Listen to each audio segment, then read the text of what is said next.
Turabashuje kuri iwacu bikora bite, aho muherereye hose Imana ikomeze ibarinde mu byo mukora.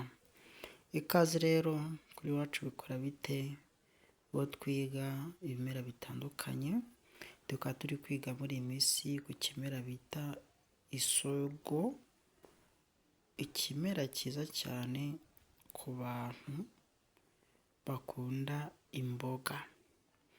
Ikimera rero twakizeho, kino nicyo cya kabiri, tukigaho ibintu byinshi ariko nubwo twihutaga ariko reka tubivugeho. Iki kimera kivura ibintu byinshi cyane, ntabwo uburyo gishobora kugabanya high pressure, umuvuduko wabaye mwinshi, hamwe usuzuma ugasanga wiyongere wagabanyutse, wiyongere wagabanyutse. Ntabwo uburyo ufata aya mababi izino mboga ukazitotora ukongeramo mahwera, icyo gihe mbese ihita balance, ntabwo yongera kuzamuka.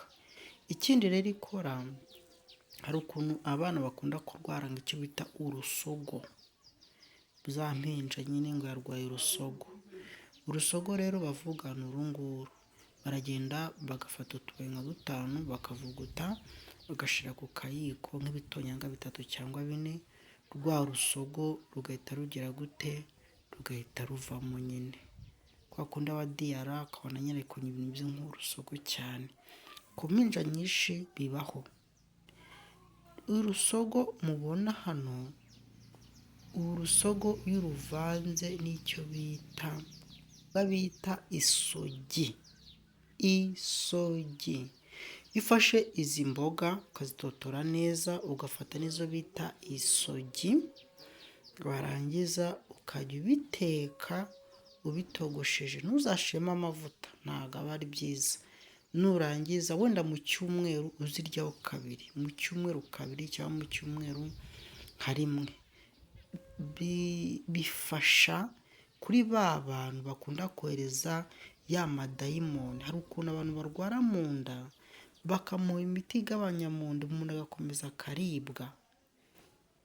Cyane cyane kuri bano bana, hari abana basigaye bafatwa n'indwara, agasa nk'akuba amenyo, agakuba n'amaso, akajya anigaragura no mu nda, akajya yigaragura.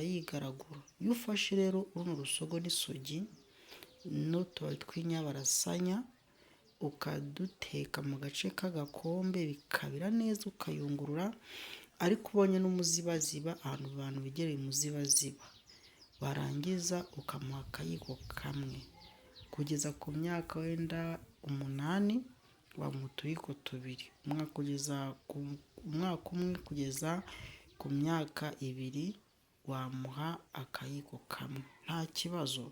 Urabiyungurura ubundi ibyo bintu bikagenda bimugabanyukamo. Ushobora no kubifata ukanabimukarabya, nabyo nabonye biba byiza mu buzima bwacu bwa buri munsi. Ariko nimba uri umukunzi w'imboga, izi mboga ni nziza mu buzima bwacu. Ngewe kugira ngo umpe ishu wampa isogo n'isogi, kuko nzi ko harimo imiti myiza, nzi ko harimo imiti ikagira ishu. Abantu bakunda ishu, ariko isogi n'isogo ngewe nizo nkunda. Muri iki gihe cy'imyeru ibishyimbo biri hafi kwera, icyo gihe isogo ziraboneka ku bwinshi. Nimba ukunda isogo muntu wanjye, isogo ndazigutuye, ni umuti mwiza kandi ufasha abantu. Isogo rero zikunda gufasha ba bantu bakunda kureba ibintu by'ibihu, ariko iyo uzigiye kuziteka uzitekana na karoti, ukazitekana karoti, ariko ntiwemere ko bishya neza 100%, bigasa nkaho bishyamo bidahiyemo neza, ukajya uryaho bigabanya kureba nk'ibihu kuriya.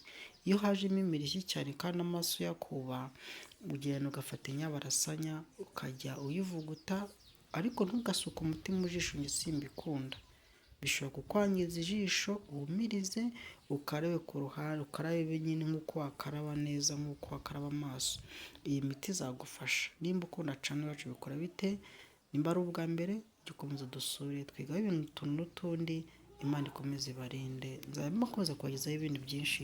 Murakoze cyane.